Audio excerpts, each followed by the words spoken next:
This is John Howell Essential Cuts, your daily rundown of the best from today's show on 890 WLS. I remember when this happened, PPP, the top of the pandemic. Steve Mnuchin, our then Treasury Secretary, Trump administration, came out and said, we are going to get the money into your account 7 to 10 days. That's how much we care. That's how much we want to put into this economy to stop it from just running right off the cliff. And I said at that time, I bet you there's going to be some fraud. And now I'm learning from reading in the Sun-Times from my friend, my guest, Dan Mihalopoulos, that Cook County was, in fact, the national epicenter of PPP fraud. And he's been following this and going through the numbers. And we have some additional Chicago Park District employees that are going to be cashiered, we think, and maybe brought up on charges, criminally maybe, based on COVID relief fraud. Dan, welcome back to Double Dell, sir. How are you? My pleasure. Dan, give us the latest on this. Is some of those who are accused, when they're offering up the defense, the Park District or the Inspector General or the city or the county, are they allowed to use the excuse, well, everybody else was doing it? No, absolutely not. They're looking high and low for people who have defrauded the PPP program. I believe they've even extended the statute of limitations federally from 5 to 10 years because normally after 5 years, if they didn't catch you, you would be home free. But it's already been, as you pointed out, more than 3 years. It was the beginning of a pandemic. Trillions of dollars going out to businesses. It was supposed to be small businesses. It was through the Small Business Administration, but we later find out some massive corporations, even publicly traded companies, got PPP money, the goal being to pay some of the workers and get them through the pandemic. Yeah. And unfortunately, there's been a huge amount of fraud, and we even have people pretending that they have businesses that they don't in fact have and getting sent paychecks from Washington, getting PPP money from Uncle Sam. Out of these people that you profile in your piece, Dan Mihalopoulos, which you agree in the Sun-Times, what's the best story? What's the best excuse in your mind? There's no good excuse for it. I mean, we have at the Chicago Park District, we just found out and reported today, 25 employees that are facing termination. 11 of them have been fired already. 4 of them resigned. 10 of them are in disciplinary hearings. Of those 25, you have 6 who admitted that they did not own the business that they claim to own in their PPP applications. 15 admitted that they got loans but did not validate their ownership of those companies. And 4 of them flat out failed to cooperate. And those 25, by the way, were among 114 cases that were investigated. There are also scores of seasonal employees who were temporary employees that applied for PPP loans, got them apparently, and could not be reached. And so some of them have been placed on the do not rehire list, dozens of them on the do not rehire list. Dozens of them have had holds placed on any attempts they might have to apply again to the Park District. So widespread fraud at the Park District, but also other levels of local government. There's a big investigation at City Hall. We don't know the results of that Inspector General's investigation. We do know that at Cook County, some of them took the money and instead of paying employees, they spent the money on, weddings and cars and different personal luxury items. I know there's problems with Timothy Evans' department, even Cook County Sheriff's. But what makes us the epicenter being worse for this, the PPP fraud, worse than L.A., worse than New York? Is it perhaps, silver lining, that we're more into investigating this now, where the other metropolitan areas are just looking the other way? Or are we truly the epicenter of PPP fraud because we're better at fraud? The thing is, it's the same question as if you ask me, why do we have more political corruption? We definitely have more cases here than in many, many other parts of the country, probably with the exceptions of, northern New Jersey, Louisiana. Southern Florida, Louisiana. And we've talked about this before, I think, and I've brought up those places perhaps on your show before, because is it something in the water? Obviously not. But what is it about the culture locally that we have a lot of public servants for local government ripping off the federal government. And that's what we're seeing with this PPP fraud. John Cass used to say that for every dollar in the city or Cook County, there's a 30%, 30-cent corruption tax. That may have been a little heavy, but he was onto something there. Well, definitely. At the end of the day, who's paying for all this PPP money? It's all federal money. We're all federal taxpayers. And, I know that in some ways, cities like Chicago give more than they get from the federal government. Mm-hmm. Southern states, they complain about us, but they, all studies have shown they take more than they give. Right. Downstate takes more than they give. They would be one of the poorest states if they were separate from us. Is this a Robin Hood way of Chicagoans stealing from the government to get back some of what they're putting in terms of taxes? I'm not trying to justify it, obviously. Yeah. I'm just saying this is the culture. And it's all kind of woven together, because like a Venn diagram, because also we have $5.4 billion in overpayments from 20 to 22 COVID in the Illinois Unemployment Benefits Program. So that's separate from PPP. There was a lot of fraud in the unemployment benefits program here in Illinois, specifically those 2 years as well.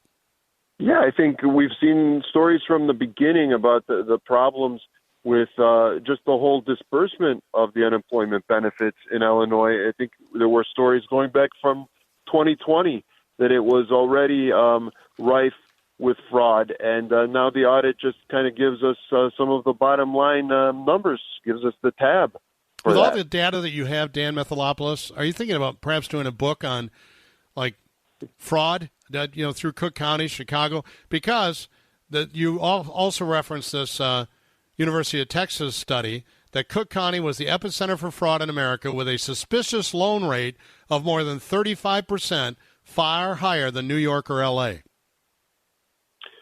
Yeah, I mean, this is what we spend most of our time on, John. I always like to joke when I was at City Hall covering it as a beat that I spend more time at 219 South Dearborn, which is the federal building, than I do at City Hall. There's certainly a lot of people we've gotten to know covering City Hall, Cook County government, Springfield, that we later see as defendants in cases that the USA has brought against them.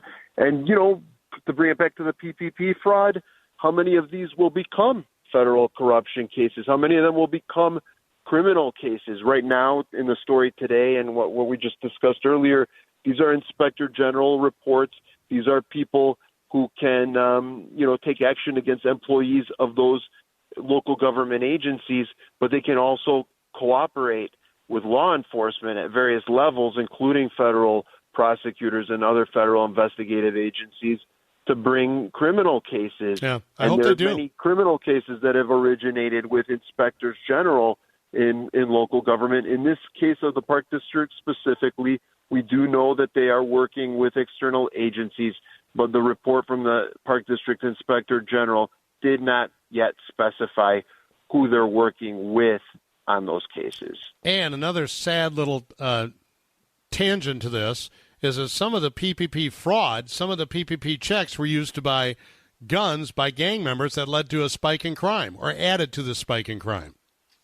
Well, right. And that's something that's going on outside of government. This is going on in the society at large.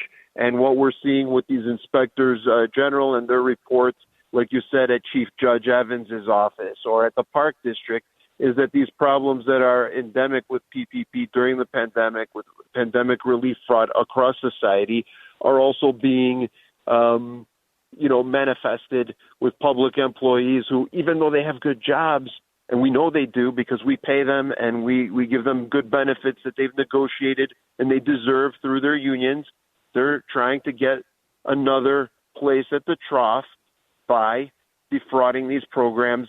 Some of them may have businesses like, they said catering or other after-hours businesses. But if they're defrauding this program, they don't really have those businesses or they're not really using that money for what it's intended for, as has been alleged here. They're dishonest people, and be it that it happened outside of work hours, despite that, they have a presumption to be honest.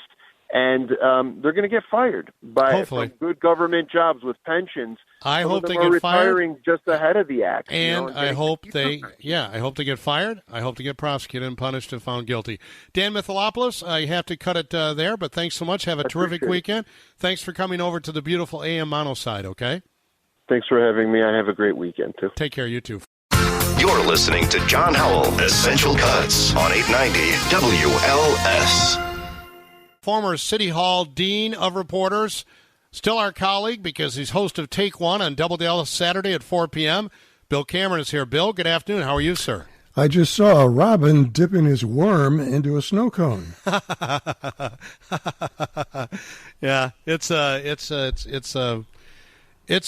challenging sort of day. Do you prefer, if you have to deal with one or the other, would you rather deal with the heat or cold? Oh, good question. I think the heat. I was just walking the dog out at the local forest preserve, and, you can tolerate it in the shade. In the sunlight, it's a real challenge.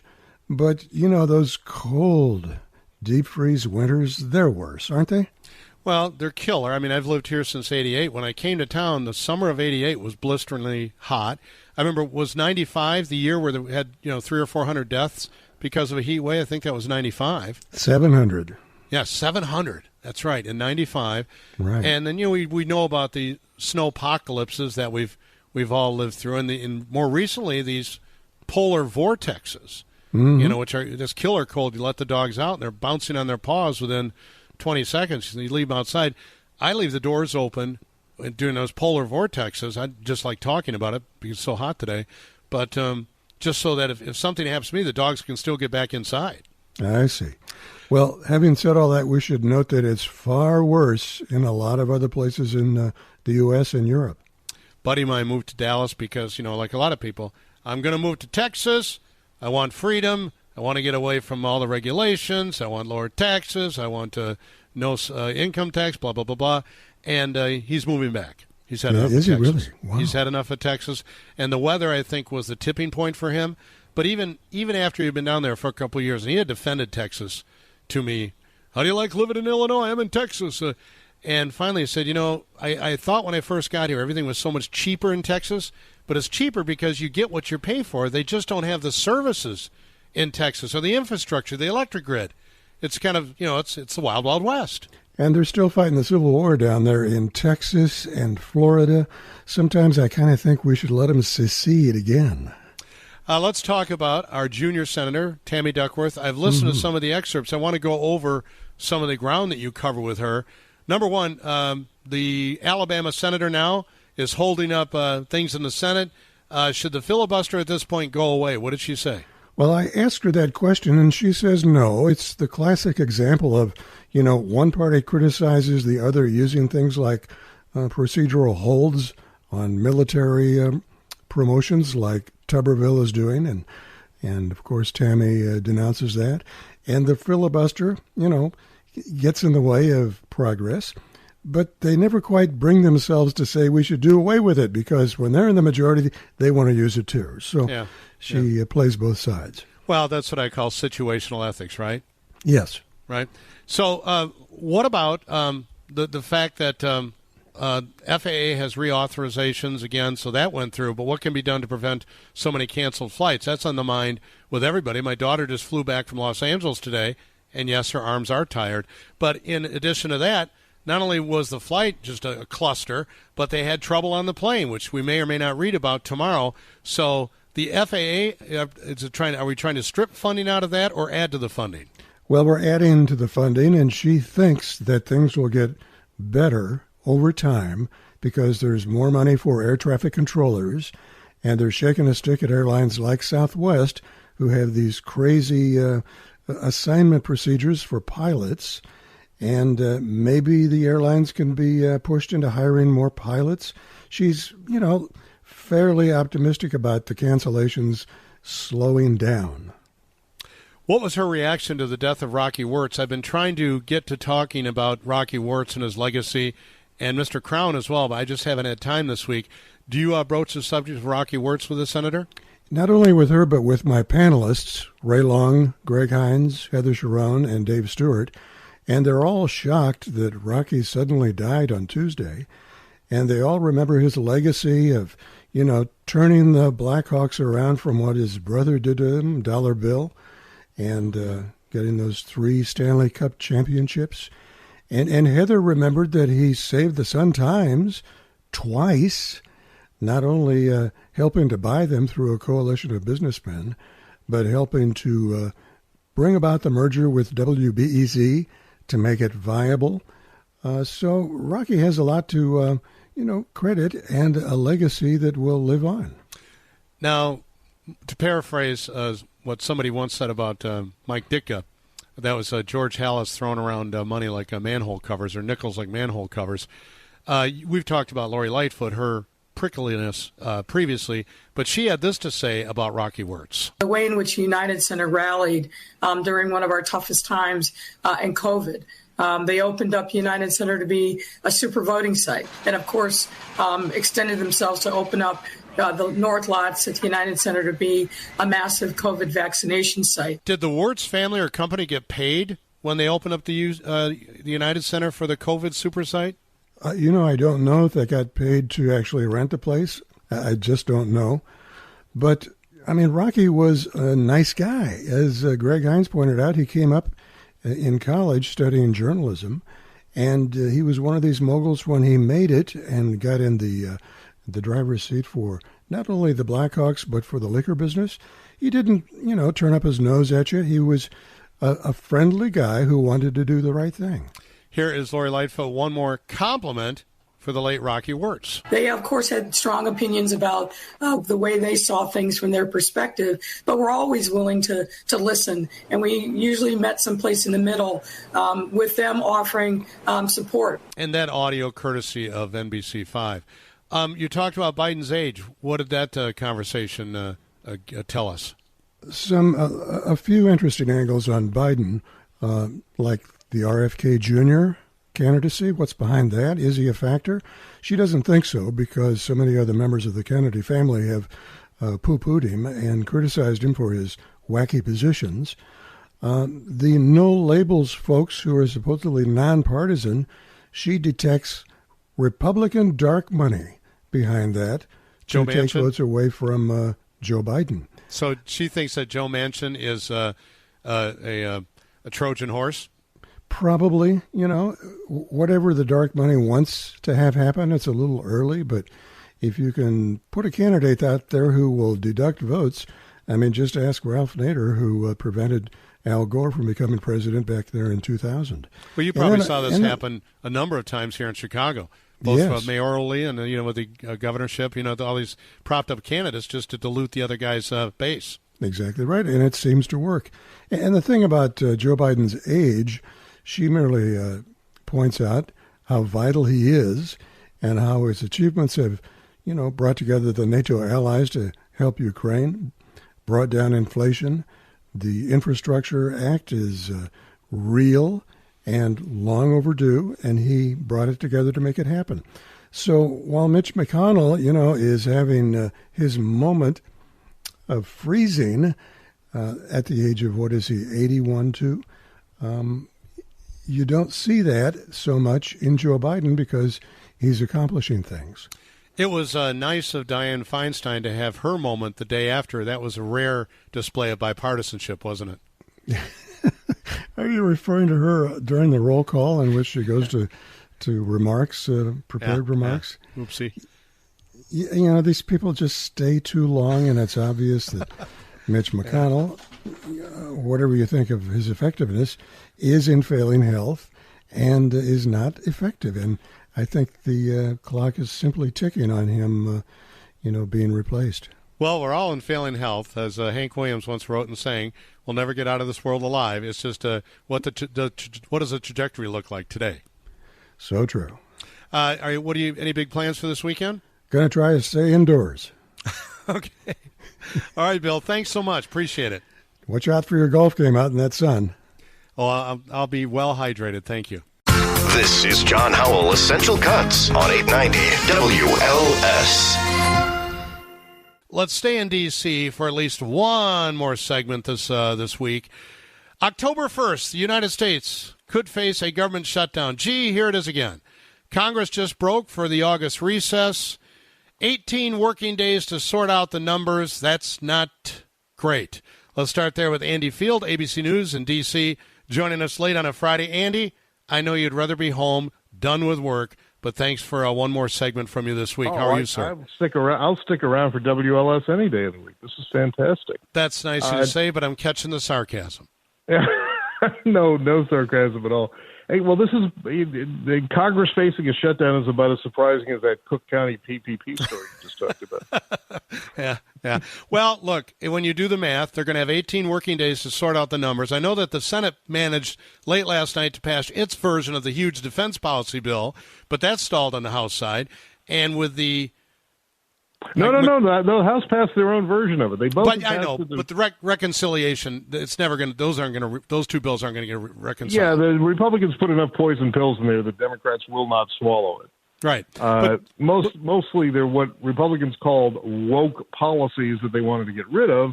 Democrats call them human rights. So they're pretty far apart on that one. And then as far as the debt ceiling and that. McCarthy is beholden to what, 5 or 6 of the Freedom Caucus?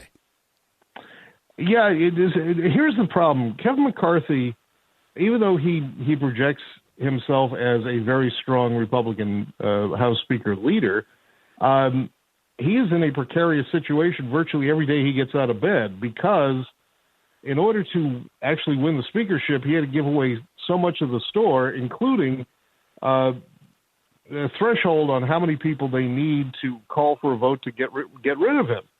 And he got it down to 1 vote, so any one person in his caucus can call for a vote and say, you know what, we don't think you're doing a good job. And if they get enough of that caucus, and we saw it took 15 votes for him to get the speakership, all they got to do is get a handful of people to say, we think you're doing a lousy job, and he's out of work. So he wants to preserve his job, keep the people on the further right end of his party happy, which is why he's going for all these little poison pills that are getting shoved into bills that Democrats will not vote for. But now he's got to actually bring home the bacon, just as he did with the debt ceiling, and we saw how close we got to defaulting on the national debt. Mm-hmm. It's not quite as serious when you do the government shutdown. We've seen a couple of these here. It's basically the government wasting billions of dollars telling people to go home and then end up paying them when they come back a few weeks later and inconveniencing a whole lot of folks. Yeah. But we don't know where this is going to go. As you mentioned, they've only got basically 2 weeks to pass 11 spending bills or come up with another continuing resolution that just kicks the can down the road. What is the situation and the talk regarding both Mitch McConnell, day before yesterday, I think, and Senator Feinstein yesterday? There's this thing called a TIA, which that looked to me what McConnell was suffering from, and he came back and said, I'm okay. But Feinstein seemed clearly very, very confused. Democrats are defending this as just a procedural sort of mistake, not a health issue. What are people saying on Capitol Hill about both? Well, I'm not sure if Democrats are doing it. Feinstein's people are doing it. There are a lot of Democrats who think she should have retired a long time ago. The reason being is that they have a Democratic governor in California who will then replace her with a Democratic senator temporarily until the new election. But she only has about a year left in her term, year and a half left in her term, because she said she's going to retire after this, and her next election's in 2024. So we'll see what happens with that. Her vote is critical to the Democrats in the Senate because, again, the Senate majority of the Democrats is very slim. I think it's only 2 votes at this point. Let me ask you a question about the Judiciary Committee, because Biden wants his judges, obviously. If Newsom appoints a new senator to be a placeholder until the next election or special election, I'm not sure what California law says, but that Democrat wouldn't necessarily sit on the Judiciary Committee. Isn't that part of the problem? Not necessarily, because Chuck Schumer, who is the Senate Majority Leader, and because they have the majority, he'll just he can replace her with another Democratic senator. That is the prerogative of the Majority Leader when you have the majority. So it's not the fear of losing a Democrat on that committee. It's just who would they replace her with. And then Mitch on the other side, though, most powerful Republican in the Senate, obviously, if he voluntarily steps down, Brashear is a Democrat, the governor of Kentucky. That's a wrinkle for the Republicans. Yeah, I don't know the answer to that. I don't know if he is legally obliged to put another Republican in that job. I'd have to look that up. I haven't gone that far, but I would assume he could put a temporary person in there. I don't think Mitch McConnell's going anywhere. No, I don't either. And we know he suffered a pretty serious concussion last winter. I don't know if this is continued effects from that. You mentioned TIA, which is kind of a mini stroke. Mm-hmm.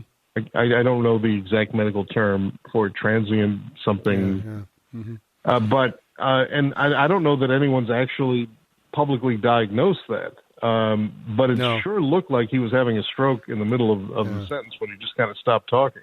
Speaking of one more medical issue, especially, and I don't mean to sandbag you with this, but it's a talk of Chicago.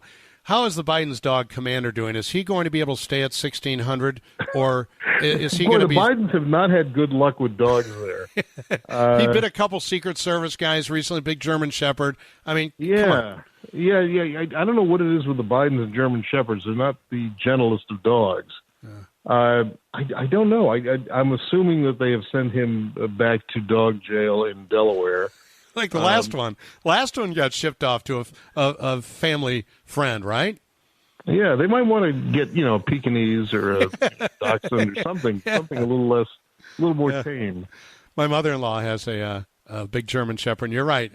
It's a sweet dog, but, when it gets something in its mind, he wants that toy, and you try to take the toy away from her, good luck. Did you hear that Cesar Millan, he's the dog whisperer, he claimed that if allowed, he can fix the Biden's German Shepherd in 2 hours. We'll send him over. Let's go. Yeah, that's good publicity for him and the Bidens. Better get that taken care of. Thank you, Andy. Much appreciated. Have a great weekend. You too. Thanks. Take care. You're listening to John Howell, Essential Cuts on 890 WLS. Always like to check in with our next guest. He joins us via the Magic Box from Los Angeles.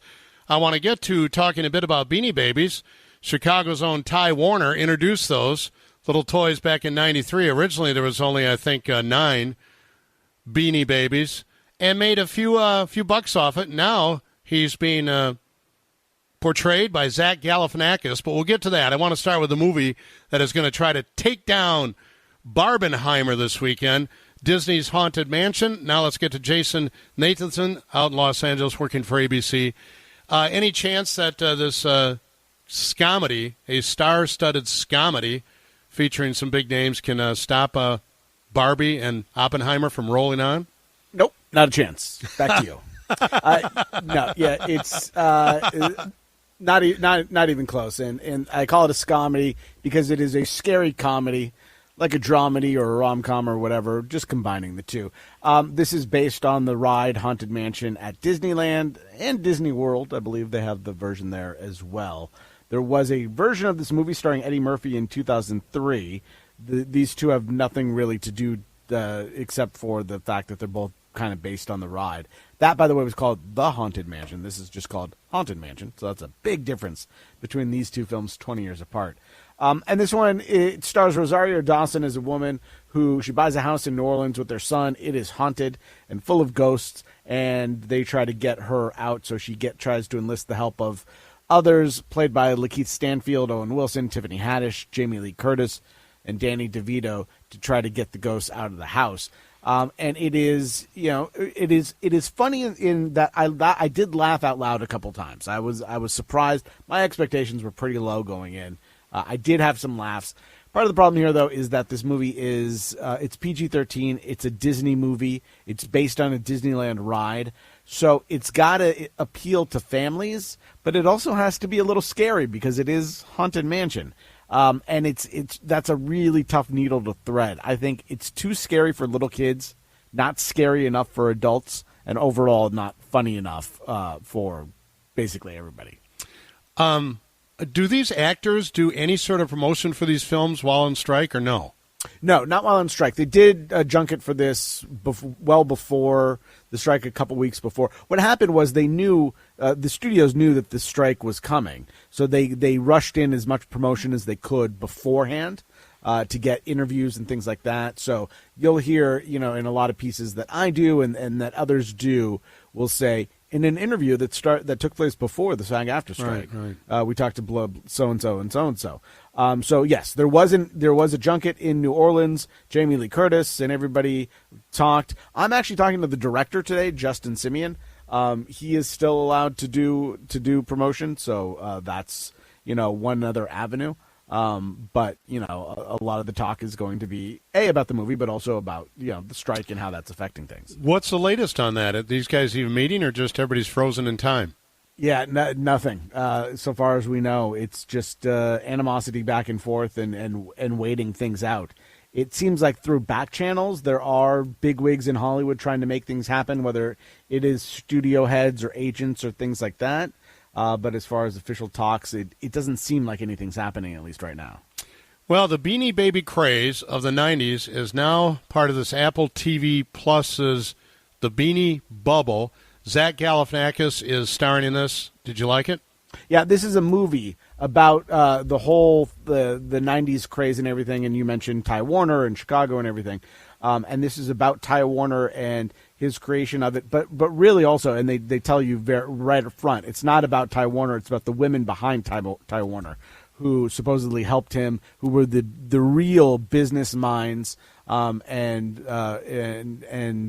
movers and shakers behind creating the craze of the Beanie Babies in the 90s, which you may or may not remember. I tangentially remember it. I'd lived through it, but it was not, I was a senior in high school and then I was in college. Beanie Babies weren't on my radar, except for the fact that I knew that they were a big thing. So this was it's a fascinating movie to watch from a historical perspective to see what happened, how it compares to things like crypto and meme stocks and things of today, and things that we've seen before also with Cabbage Patch Kids and things like that. But this was all its own thing and came at a time when people were just getting online with AOL in big numbers, and eBay was just becoming a big thing, and that's part of the thing that fueled the consumption of these, and also their limited availability.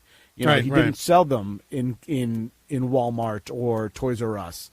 They were sold in small stores, starting in your area, and how that became a huge thing. That whole thing is fascinating to watch. The movie itself, a little bit uneven, but good. How is he portrayed, though? Isn't there some cloud over his reputation in this? Yeah, definitely. He's portrayed as a manipulator, and Zach Galifianakis plays him, a clean-shaven Zach Galifianakis, who does a very good job. It's a kind of a role we haven't really seen a whole lot from him in terms of the acting side of things. But he is portrayed as a guy who is a visionary, and as many visionaries are, manipulative of those around him. Yeah, like another guy from Chicago, Ray Kroc, and that representation of him in the movie. In the McDonald's from a couple of years ago with Michael Keaton. Yeah. Right. Yeah. All right. Thanks so much. Have a great weekend. We always appreciate your time, Jason. Sure thing. Take care. Take care. Jason Nathanson, ABC News out in Los Angeles, joining us here on WBEZ. John Howell, Essential Cuts. Check back every weekday for another episode of John Howell, Essential Cuts on 890 WLS.